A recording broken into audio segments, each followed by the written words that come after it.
Hello my dear!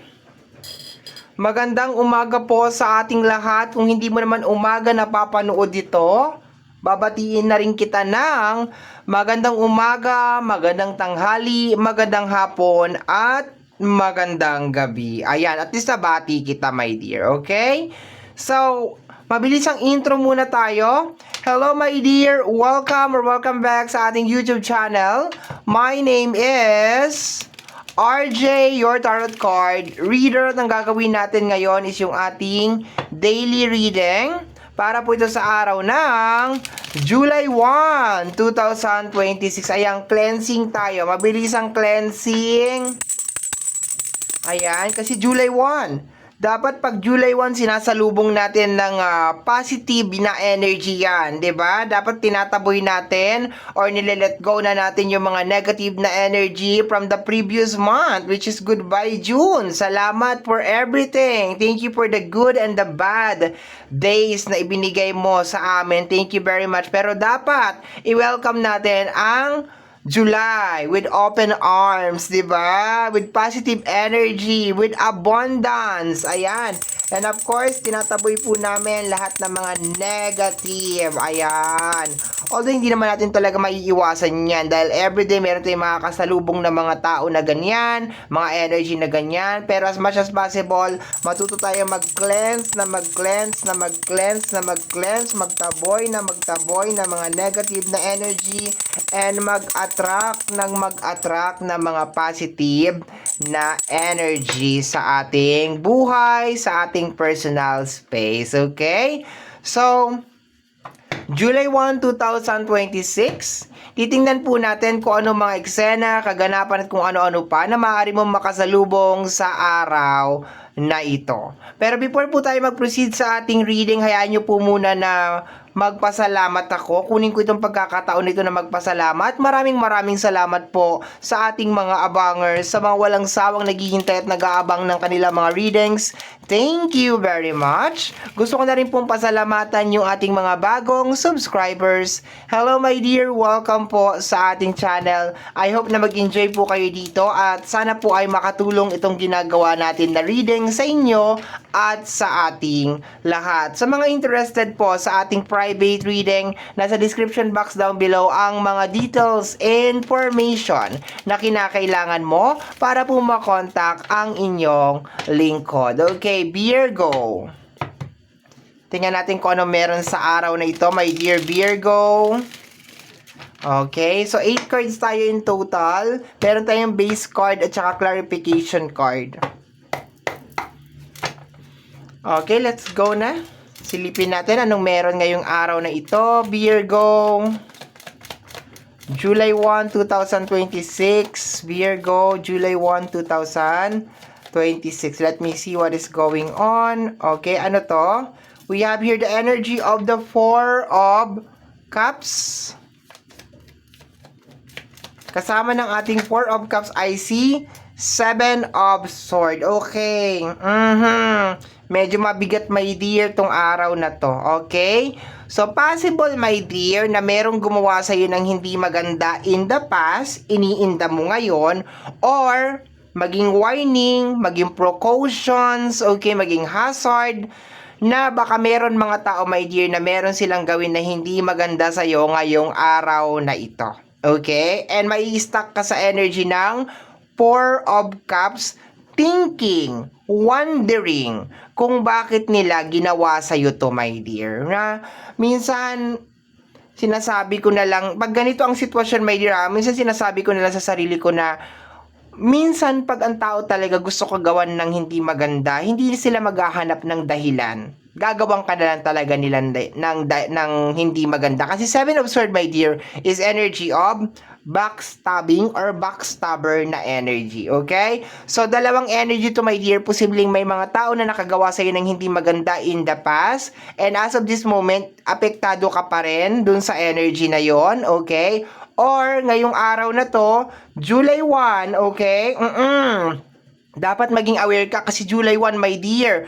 Dapat ang July 1 is talagang ano yan, positive dapat tayo buong araw. Tinatry natin maging positive. So, maging alerto ka talaga ngayong araw na to, my dear, kasi possible na meron mga tao, my dear, na gagawan ka ng hindi maganda, okay, or lolokohin ka, okay, yung mga ganyan, ha. So maging aware, okay, maging aware, maging mapangilatis sa mga tao sa paligid. And my dear, kung meron namang mga bumabagabag sa'yo na mga past energy, niloko ka ni ganito, sinaktan ka ni ganito, so I guess, my dear, lalo na kung napapanood mo to ng i-upload ko to ng, syempre, June 30 ko i-upload to, no? Kung napapanood mo to eksakto, my dear, ng June 30, so siguro, it is a sign sa'yo, my dear, na baka panahon na para i-let go mo kung ano man yung galit mo dyan sa tao na yan, or patawarin mo yung tao na yan, okay? Baka naman, 'di ba? Para hindi lang talaga tayo mag-promote ng negative energy kasi July 1, my dear, 'di ba? July 1, napaka-importante yan. Bawat unahan, my dear, ng buwan is napaka-importante. No, parang Lunes, 'di ba? Ayaw din natin, my dear, na ang Lunes ay nahahaluan ng mga negative na energy, no? Kasi possible yan na isang buong linggo ay hindi maganda. No, ako naniniwala ako dyan. I really, really do believe. Kaya nga pag meron talagang mga nagpapasaway, 'di ba? Unang araw pa lang talaga ng buwan nagpapasaway na ay talaga na di ko talaga sinasabi ko talaga wag muna tayo mag-usap ganon, o kaya binablock ko na talaga yan pagpasaway talaga. Lunes may nagpapasaway, ay nako, nagwo-walk out, mahilig ako mag-walk out, my dear, maniwala ka sa akin. Pag nag-walk out ako, alam mo na yan, ibig sabihin nagre-release ka ng negative na energy, okay, ganon. So mahalaga yan, yung mga unang buwan, unang araw, mga ganyan ng isang buong linggo, napaka-importante yan, my dear, okay? So, focus tayo ngayong July 1, okay? So, ngayong July 1, my dear, okay, yan, maging warning, maging aware, maging alerto, my dear, sa mga tao na posibleng gawan ka ng hindi maganda, ha? Ayan, and kung meron mga issue sa nakaraan tungkol sa mga pagtataksil, panloloko, at kung ano-ano pa, baka, my dear, this is the time, my dear, na iwanan mo na yan sa June, 'di ba? Iwanan mo na yan sa June, okay? And harapin mo tong July ng panibagong positibong energy, positibong pananaw sa buhay, yung ganon, okay? Hindi naman na as in like kakalimutan mo, ipapapasukin mo ulit sa buhay mo yung tao na yan. No, it's just more on gagawa lang tayo ng space para sa mga blessing, opportunity, abundance. Okay, we have here the energy of the Two of Wands. Clarification ng Two of Wands. Minsan kasi, my dear, yung mga abundance, yung mga blessing natin, my dear, is hindi siya nakakapasok. Kagaya nitong second card natin, we have here the Two of Wands and the Emperor, okay? This is energy of success, okay? So, ibig sabihin, my dear, itong July na to, or itong energy ng July, okay, July 1, is posible siyang mag-start, di ba? Kasi ang Two of Wands is making decision, no? So, ngayon, July 1, kinakailangan mag-decide ka, my dear. Kaya nga, di ba, sinasabi ko sa'yo, kung meron mga tao, my dear, na nakagawa sa'yo ng hindi maganda, maybe this is the time na patawarin mo na sila, my dear. Kasi, para mag-create tayo ng panibagong space, para dito sa mga positive na energy, kagaya nito, Emperor, 'di ba?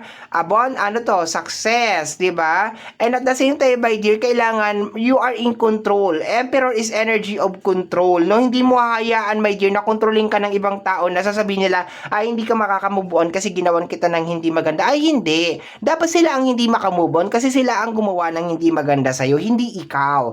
Dapat ikaw ang biktima, ikaw ang nagpapatuloy sa buhay. Although masakit talaga maging biktima ng mga kung ano-ano mang eksena sa ibabaw ng mundong ibabaw, pero ang pinakamahalaga kasi, my dear, hindi ikaw ang gumawa ng masama, 'di ba? Ang dapat nakokonsensya at nababagabag sa isang senaryo is yung mga tao na gumawa ng masama laban sa kapwa nila. So dapat, my dear, hindi ikaw ang nai-stuck sa energy ng Four of Cups. Although hindi naman tayo nagmamanifest na mangyari sa kanila yon, pero we are just looking at the other side, my dear, of the story, no, na dapat yung mga tao na gumagawa ng hindi maganda, sila talaga dapat ang nakokonsensya, no? Ayoko sabihin na napaparalyze or napo-Four of Cups. Dapat sila yung nakokonsensya, sila yung inuusig ng konsensya araw-araw, hindi ikaw. Pero sa energy ng Two of Wands, balik tayo sa reading, Eto my dear ay nagre-release ng magandang energy ngayong araw na to. Pero nakasalalay my dear sa iyong mga kamay. Okay, nakasalalay sa iyong mga kamay sa energy ng Two of Wands. Ayan. Kung ikaw ba ay magpapatuloy o igagrab mo ba itong mga opportunity na to or magpo-focus ka dyan sa mga negative na yan. Kagaya nga ng sinabi ko kanina my dear, maybe this is the sign. Maybe this is the time my dear Virgo na palayain mo na yan kung ano man yung nasa puso mo. No? Pagpatawad tayo. Di ba ang ating buo may kapal nga ay nagpapatawad tayo pa kaya. Okay?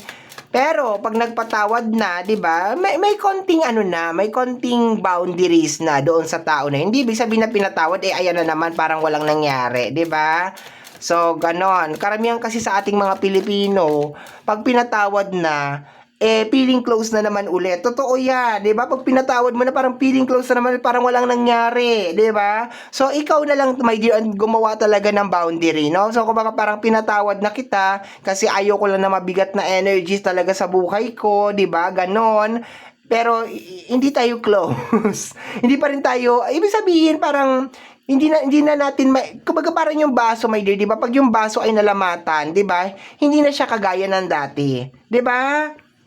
So, napaka-importante sa connection, sa kaibigan, sa pamilya, na napapahalagahan talaga ang baso. Dapat hindi yan nalalamatan. Dapat hindi yan nadudungisan. Dapat hindi yan nababasagan. Dahil pag yan ay nabasag na, napakahirap ng buuhin yan. Okay? And hindi yan kagaya ng regular na baso o plato na pwede kang bumili or mabibili mo isang dosena. Sa usapin ng connection, my dear, ang plato o baso ay iisa lang. Minsan special pa yan. One of the kind. Limited edition. Vintage. Kaya pag nabasag yan, wala ka nang mahahanap na ganyan. Ganon pagdating sa usapin ng connection, no? So, lagi natin yan pang hahawakan na ang mga connection sa pamilya man, sa kaibigan at sa relasyon ay parang isang vintage na baso or vintage na plato na dapat talaga ay pinapahalagahan at inaalagaan. Okay? Once again, may ulitin ko, kung hindi naman ikaw ang gumawa ng hindi maganda, life must go on para sa'yo at hayaan mo my dear na kung sino man yung tao na gumawa ng hindi maganda sa'yo ay usigin sila my dear ng kanilang konsensya ha. And maging aware ka ngayong araw na to ha. Maging aware talaga, maging mapangilatis. Okay, talasan ang pakiramdam sa mga tao my dear na posibleng lokohin ka at linglangin ka. Meron kang energy ng full card over here. Okay, talagang inuudyukan ka talaga my dear na mag new beginnings, 'di ba? July 1, mag new beginnings tayo. Iwanan na natin yung mga negative na energy. Salamat sa mga experience, of course, good and bad sa energy ng June. Pero hindi natin siya pwedeng dalhin sa July. Okay? Let me see, paki-clarify itong ating full card.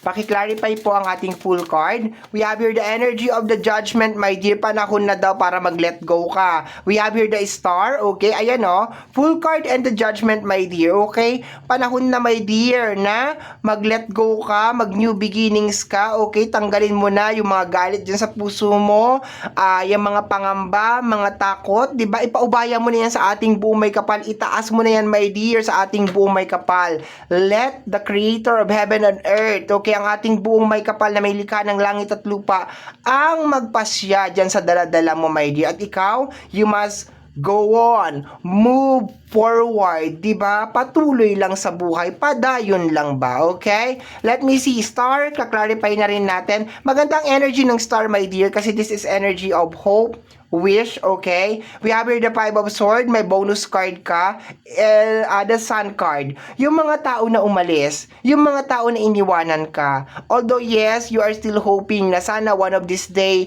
magiging okay, pero dapat ganun din sila. Dapat meron din silang star na energy ng hope na darating ang araw, magiging okay din kami. Dapat parehas yan. Give and take sa usapin ng relationship. Give and take sa loob ng connection. Hindi pwede may na ikaw lang yung may gusto na mangyari ang isang bagay. Meron kang bonus card, Sun card, energy ng new beginnings, my dear. Napakaganda ng readings mo. Very, very nice. Bottom deck of the card is the energy of the Five of Wands.